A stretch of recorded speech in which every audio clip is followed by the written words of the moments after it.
Sa napakahabang panahon, hindi natin alam kung gaano nga ba talaga kalakas si Monkey D. Garp. Makikilala natin siya una sa chapter 431 kung saan makikita natin ang kapangyarihan ng haki na makadamage ng mga Devil Fruit users noong sinuntok ni Garp si Luffy at nasaktan niya ito, right? After this, malalaman natin na si Garp ay tinuturing na hero of the Marines dahil sa God Valley incident. Pero dahil hindi pa ni-reveal sa atin kung ano talaga ang nangyari sa God Valley, hindi natin alam kung gaano talaga kalakas si Garp at kung ano nga ba ang kanyang mga abilidad na makikita natin ngayon sa chapter na ito, right? So, hello guys, ako nga pala si 𝙲𝚘𝚙𝚎 at sa video na ito, pag-uusapan natin ang chapter 1080 ng One Piece. So first, we see Pirate Island, ito ang territory ni Blackbeard, and makikita natin na si Kobe ay meron siyang 5-star na bounty and he's worth basically 500 million berries. Ibig sabihin nito, each star is 100 million berry. So it's a pretty interesting concept sa bounty system ng Cross Guild Red. Then makikita natin na nasasalita yung mountain at nag-escape si Kobe kasama ang mga convicts, right? It's actually going to be explained later sa chapter, but for now, it's pretty interesting to see. Then obviously, makita natin ang explanation nito in the very next panel where we see the corrupt king, right, Avalo Pizarro. Malalaman natin kung ano ang devil fruit niya, which is the Island fruit. Ito ay basically isang upgraded na version ng devil fruit ni Pika.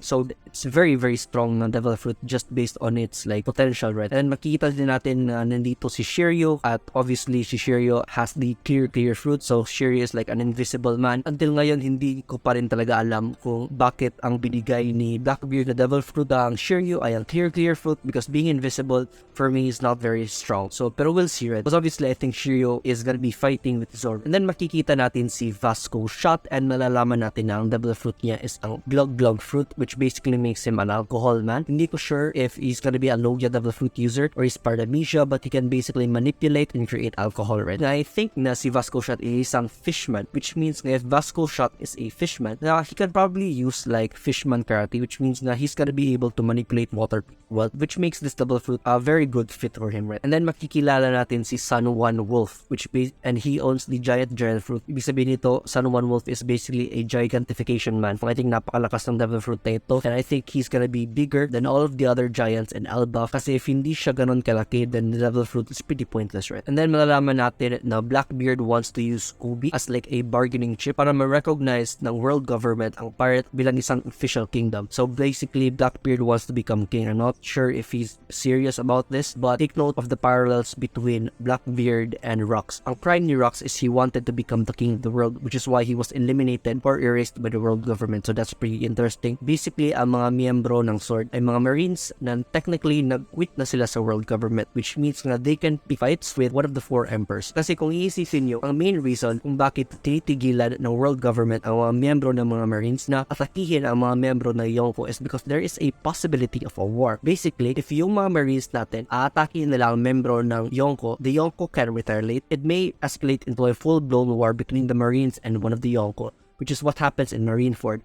This is why napaka-significant talaga ang nangyayari sa Egghead, because that's basically what is happening right now. They're picking a fight with a Yonko crew, which is Luffy. Obviously, Blackbeard is pretty smart though, so he keeps Kobe imprisoned to strike a blow at the reputation of the world government. Also, in the next panel, makikita natin na Perona freed Kobe in exchange for freeing Moria. And napaka-loyal talaga ni Perona, guys. Kung iisipin nyo, Perona basically crossed the red line into the new world para lang masave ang kanyang captain na si Moria. But also, Moria is also a pretty loyal captain in the first place, because kung iisipin nyo, ang reason kung bakit nadakip siya ni Blackbeard in the first place is because he tried to rescue Absalom. And Absalom is a despicable character. I did not like Absalom at all. I just didn't like him, but Moria saved him, which shows how loyal he is to his crew, right? So yeah, pretty interesting. Then makikita natin na a bunch of Marines showed up in Pirate Island. We see a pretty cute panel where Kobe actually starts becoming self-conscious or naiilang siya kasi he doesn't want to think na he's arrogant or that the world revolves around him, na thinking that people actually cared about him enough to save him, which is obviously the case in this panel, right? And then sa side note, makikita natin ng mga pirates nakikipaglaban sila ng mga individual made up of clay, and that's gonna be explained later on in the chapter, but it's pretty interesting. And then makikilala natin ang isang bagong miyembro ng Sword named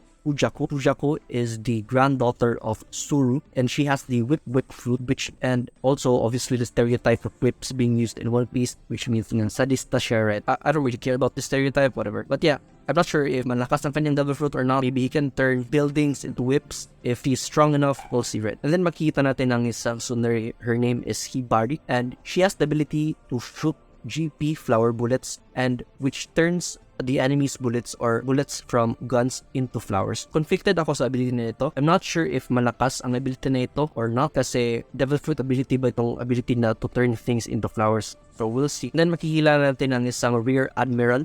His name is Prince Gus, and he has a devil fruit ability called the Squelch fruit. So basically, isa siyang clayman. I'm pretty sure nga he's a Logia devil fruit. So immediately, Logia devil fruit are the strongest types of devil fruits, obviously, in general, right? So right off the bat, malakas na ang kanyang potential. Tapos makakamake pa siya ng mga people or individual or things with his clay fruit, which makes him even more powerful. Imagine like a cracker style where he puts like armataki on his clay figures or his clay marines, which makes them even more powerful. So this individual is pretty strong from sword. And then makikita natin si 𝚙𝚙𝚎𝚑 and si 𝚲𝚘𝚏. I'm not actually sure if 𝚙𝚙𝚎 is a member of Sword, but it's good to see her again. And then makikita natin si Garp for the first time, and makikita natin na their ship is actually flying through the air. So I don't know paano nila nagawa ito, but good for them, I guess. Then makikita natin na natatakot yung mga pirates in Pirate Island kang Garp. Obviously, Garp has the reputation of being the legendary hero of the Marines. I think obviously people kind of expected nga magiging malakas si Garp, but we didn't really expect how strong he was gonna be, right,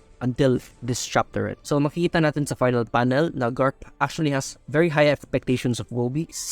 Ayon kang Garp nga si Kobe daw ang future of the Marines. So malaki talaga ang expectations ni Garp tungo kang Kobe, and obviously Garp tries to save him because Kobe is his apprentice, right? And then we see the napaka-badass na panel, guys, where Garp uses his Galaxy Fist and he punches the ground. And kung titignan nyo ang panel, napakalayo ni Garp from the ground, right? And so he's shooting his Advanced Conqueror coated fist onto the ground from a napakataas na height, and he destroys basically the plaza or ang square kung saan nagsitay yung mga pirates ni Blackbeard, and basically destroys the entire thing. And so this basically shows how powerful Garp is, which is pretty insane. We finally see Garp in action. We got introduced to him noon past chapter 431, and now we're at chapter 1080, at ngayon pa natin nakita kung ano talaga ang kayang gawin ni Garp. So I'm pretty hyped for this chapter.